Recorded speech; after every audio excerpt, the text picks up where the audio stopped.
Dobrodošli na kanal. Prijavite se, klik na subscribe. Govorila je o raskidu, a zatim i o pomirenju sa dečkom Markom Miljkovićem, koji joj je upropastio rođendan. Tom prilikom Luna se dotakla i priznanja koje su imali u subotu uveče tokom pitanja novinara, a to je da su se Marko Miljković i ona pomirili 14. februara u tajnosti.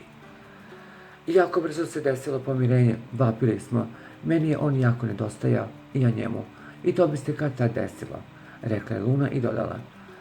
Priznali smo, imali smo taj neki strah i pritisak da kažem to drugim ljudima, baš zbog toga, ne treba to, nemoj ovako, nemoj onako. Evo danas sam dobila čestitke gdje mi ljudi drže predavanja. Nisam imala strah od mame, ali moja mama je sad ljuta na mene, jer sam je lagala. Nije sam ona. Vidim da mi nisu stigle čestitke od nekih ljudi. Moja mama nema veze sa ovom pričom, raskidom i pomirenjem. Ona nije upućena u ovo, rekla je Luna, koja je sigurno jako tužna jer je Anabela ljuta na nju.